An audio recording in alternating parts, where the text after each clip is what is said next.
Sadhguru, these days many people are diagnosed with thyroid problems, either hypothyroidism or hypothyroidism. Even though we are consuming iodized salt, still thyroid problems are prevalent. What is the cause of the increase in these problems? Is it stress-related, like diabetes or hypertension? Can we overcome these conditions with Hatha Yoga or Kriya, or being in a consecrated space like Isha Yoga Center? What are the things we can do to come out of it? I think a whole lot of people have come out of it with Hatha Yoga practice, no question about it. Being in a consecrated place definitely adds to it. But this pretty widespread manifestation of thyroid imbalance. So we must understand this. What you're calling as thyroid, in yoga we don't look at the glands like that. But medically, what you're calling as thyroid is that secretion within you which is trying to calibrate your system on a daily basis.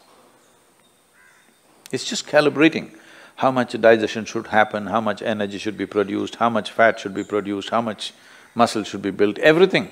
It's trying to calibrate your physical structure.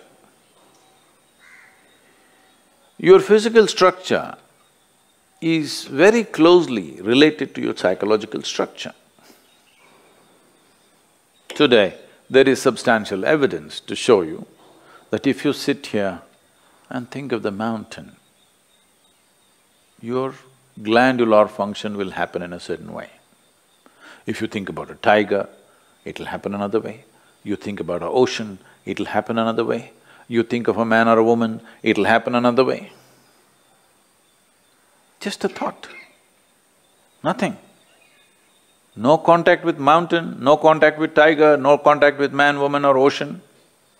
Just a thought will fluctuate the glandular function.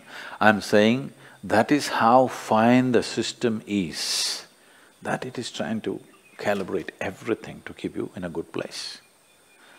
The problem with you is, you need a bullock cart because you are the missing link. You need a bullock cart, but they gave you a fine spaceship. Every little thing will do a world of things. Simply if you touch it, go boom, waves of stuff happening in the system. Simply if you look like this and make one conclusion about the tree, this will go into many varieties of chemical and other kinds of variations. Glandular functions will change. Wherever you may be, whether you're in Mumbai or New York or London, wherever, just look at the situation in which you're walking. Maybe socially you've gotten used to those things, but look at the kind of atmosphere you're walking in, the number of things that are happening, none of them are conducive for this life. You might have gotten adjusted to it. Maybe now you can't live out of those cities, that's another matter. But the life that you are is not seeking that kind of atmosphere. So the number of variations that are happening within you are not in your favor. Glandular dysfunction is just one manifestation.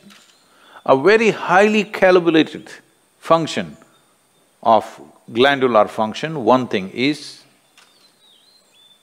the thyroid. It's easily noticeable. The first thing, your physiological and psychological parameters get thrown off a bit simply because disturbance. And another dimension is what's the disturbance that's happening from within you, your own psychological patterns. Another dimension of disturbance is what kind of food is getting into you. There is no way you can eat anything today which is not chemically infested. If you're eating very organic food, it's little organic chemicals they're using. It's come to that place. It's very difficult to eat something that's just grown in the wild forest. You can pluck out something and eat. That's very, very little, not even a small percentage of people are capable of eating that anymore.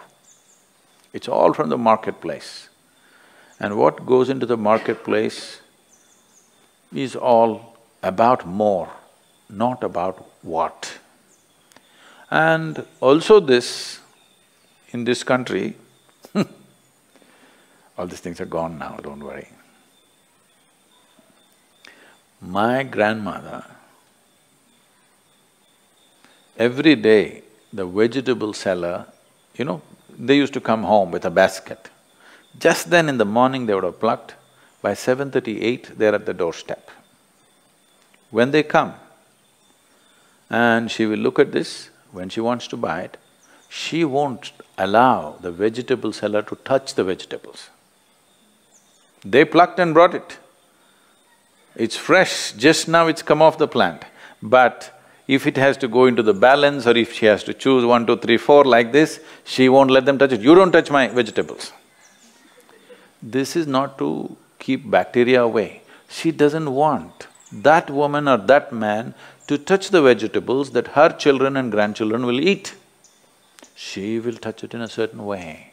She will fondle it, she'll caress it, she'll look at it like this, and then she will cut it and make it. Don't think this is all funny. If all these things are missing in your life, you have to take pills to manage your glandular function, and there is no way by popping a pill you can get it into balance, you can suppress it. You cannot get it into proper balance, no way, because every day it's different, every moment it's different. This is calibration, a very active calibration that's happening. You kill it and just take a pill and somehow manage. You are a little dysfunctional machine. With this dysfunctional machine will manifest in so many ways, and you will only know it when you stretch it. When you're living with minimal stuff, it won't show up. It's like this. See, even if you have a flat tire on your car, at 20 kilometers you can drive home, Some things will crack up, some things will tear up, but still you can drive. Only if you're hitting 200 kilometers per hour, then if the tire goes flat, then you know you fly off the road. So that's all it is. If all these things are taken care of well, now when you rev up your life to function at a much higher level, simply it'll go. Now you rev up your life without bringing that balance, then you see it'll freak. You will see this happening all around you every day. So, to invest that much into our lives, well, you can't leave your city and go and live in the jungle. You can't leave the atmospheres and go away. At least you must equip yourself so that those things don't have too much impact on you. It'll anyway have impact, but how much is the question? How much impact? At least within your home, surround yourself with some plants. If there is no space, fill your room. This is going to have some freaky bedrooms. Open up half the roof. Oh, but there's another floor above, Sadhguru. Okay, open up the damn walls so that some sunlight comes into you. Yes. Not everything is closed and just one air conditioner is going brrrr all the time. This is one thing, the reverberations around you are freaking this body completely, all the time, brrrr. Particularly when I'm outside the country, particularly in United States. Even in Europe it's a little better. In United States, all the time something is buzzing, endlessly. When I come here, it's like, just still, which makes you alive. Everything is buzzing, you're like Most people are not conscious of it, but it's happening to them. The very fact that they're sleeping 8 hours a day is just that they are not living in their natural habitat. They are trying to protect themselves by sleeping. So, to protect yourself from disease, to protect yourself from mental illnesses, to protect yourself from all kinds of imbalances, you sleep 8, 10 hours a day. This is half your life, you're dead. Death is always a good fix. But that's not the fix we are looking for. We are looking for a life fix, not an end fix. If you end something, it is fixed, isn't it? Fixed or no? Fixed, but not the way we want. We want to be here, alive and be fully fixed. So if this has to happen, you can. I know you may look freaky, even I will think you're freaky. But you can bring some plant life into place where you sleep. When you walk, you must always be conscious of the life other than human life. Most people are not even conscious of the human beings, so I'm reminding you, you must be conscious of everything that is alive. A tree, a plant, a blade of grass, a grasshopper hopping, and the people that you don't like are passing by. All kinds of things. You must be alive to everything. Don't need to do any, oh, I love the tree. You don't have to love the tree. You have to be nourished by it. That's the only way to live. You like it or not, it's nourishing you right now. Consciously, if you do it, everything will work better. Something as simple as being alive to everything around you, indiscriminately, may regularize your thyroid problems. Of course, morning hatha yoga is there, kriyas are there, all these things will definitely help, and the consecrated, powerfully consecrated spaces are there. Many things. One of the main reasons is human beings are becoming less and less active as technology grows. In a day, on an average human being, how much activity, physical activity they used to perform in the past, previous generations of people, and how much physical activity all of us are performing right now is abysmally low. With such a low level of activity, keeping the balance in the system is difficult. So little imbalance, don't go to bed. If you feel little imbalanced, you must jump into activity. Wherever activity is happening with some vigor and joy, you must jump into that activity and do more and more of it if you're feeling sick. Really. Because the moment you go back, you're empowering that. Well, if you're very ill, that's a different thing. But otherwise, you must…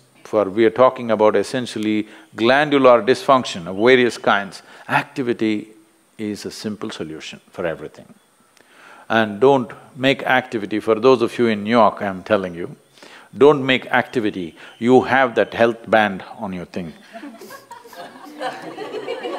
10 steps, 12 steps. Don't do this, that's not the way to do activity, you may get more sick by doing that. Simply, joyfully doing something. Being joyfully alive. Activity is, if you do not know how to sit here and be exuberantly alive, just go and play. Play a game, run around simply. Just imitate the grasshopper when you're walking. Try. Why not? You never did this. This is the problem with you. When you go now, I want to see you because you're going to walk on the grass. You better grow like a grasshopper. Chuk, chuk, chuk, chuk, chuk. You will see how much aliveness will happen with you. Essentially, your fundamental problem is you have become bloody serious about your life.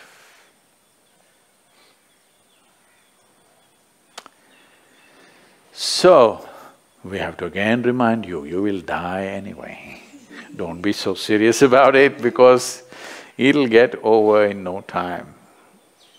You must loosen the grip. Now if you loosen the grip, that last scene can be different. Otherwise, people see you, that's a great thing that happened to you. You loosen the grip. Now itself if you loosen the grip, you will see life will happen wonderfully well for you.